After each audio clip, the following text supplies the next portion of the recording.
क्या मिला था शहर में? आज संभल नगर पालिका में हमने औचक निरीक्षण किया था। एक तो सफाई व्यवस्था चेक करने के लिए door to door collection, bioremediation और यहाँ जो कार्यालय है उसकी भी एक विजिट की आज हमारी।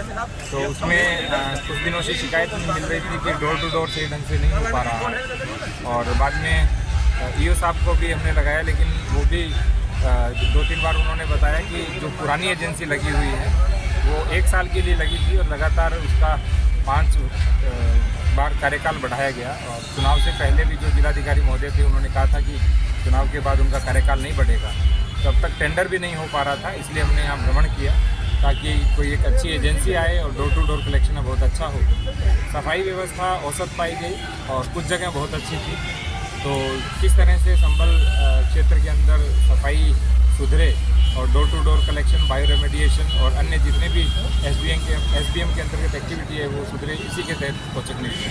सर, यह एक मेगा मेला लगता है, उसका ठेका यहाँ 50 से 60 हज़ार का होता है। जब उसका पारदर्शी रद्द गया तो 16 लाख रुपये साल इसका ठेका होता है। इसी तरह से जैसे कूड़ा कलेक्शन का है, ये 14 लाख रुपये नगर पालिका को दिए जाते हैं, जबकि वाहन नगर पालिका के सब कुछ। तो और जब अगर इसके हिसाब से लगाया जाए 50 रुपये खर्चे, तो ये तो 1 करोड़ रुपये करीब बैठता है। आज जो इन्होंने हमें बताया कि कुल 12 लाख रुपए यूज़र चार्जेस कलेक्ट होता है।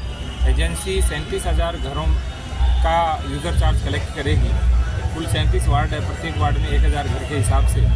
तो अभी जो आपने बताया नेजा मेला, इसकी भी हम दिखवाल है, जो कि अभी अभी आपने बताया, मुझे पहले पता नहीं था। लेकिन जो डोर टू डोर कलेक्शन है इसकी डीपली जांच कर रहे हैं, जो भी होगा उस पर कार्रवाई भी होगी और उसमें सुधार भी होगा। तो देखने को मिल रहा है कि जो रोडों पर जो है कर्मचारी लगाए हुए हैं और वो वार्डों में शिफ्ट नहीं होते, उन मेंबरों से अलग रहते हैं, वो काम नहीं हो पाता रोडों पर। 6-7 कर्मचारी आइडेंटिफाई हुए हैं, उनको हमने अलग से रख लिया, डिटेक्ट भी कर लिया है। तो जो वास्तव में वार्ड में नहीं रहते हैं लेकिन लगाए हुए हैं, उन पर भी कार्रवाई। सर, कुछ ऐसे भी दिखाई संज्ञान में आए हैं जो कर्मचारी यहाँ पर हैं, उनकी जगह कोई और भी वो लोग काम कर रहे हैं। ऐसे भी लोग मिले हैं। लगभग 11 के करीब संख्या अभी तक हो चुकी है जो दूसरे की जगह काम कर रहे थे, उन पर भी कार्रवाई है। बायो रेमेडिएशन को लेकर से क्या कार्रवाई करेंगे?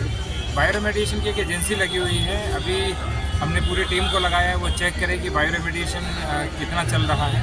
और जो सारा इस सभी के लिए मैंने एक टीम बना दी है एडीएम साहब की अध्यक्षता में। उसमें सीनियर ट्रेजरी ऑफिसर रहेंगे, एडीएम साहब रहेंगे, डिप्टी कलेक्टर हैं, एसडीएम हैं। तो कुल 6 लोगों की टीम है, वो डिटेल में इसकी जांच करेगी और 5-7 दिनों में जब जांच हो जाएगी उसकी रिपोर्ट में आपको बताते हैं। सर, एक चीज़ और सामने आई है, यहाँ पे जो ठेके पे काम करने वाले हैं वो नगर पालिका में भी काम कर रहे हैं और स्वास्थ्य विभाग में भी काम कर रहे हैं।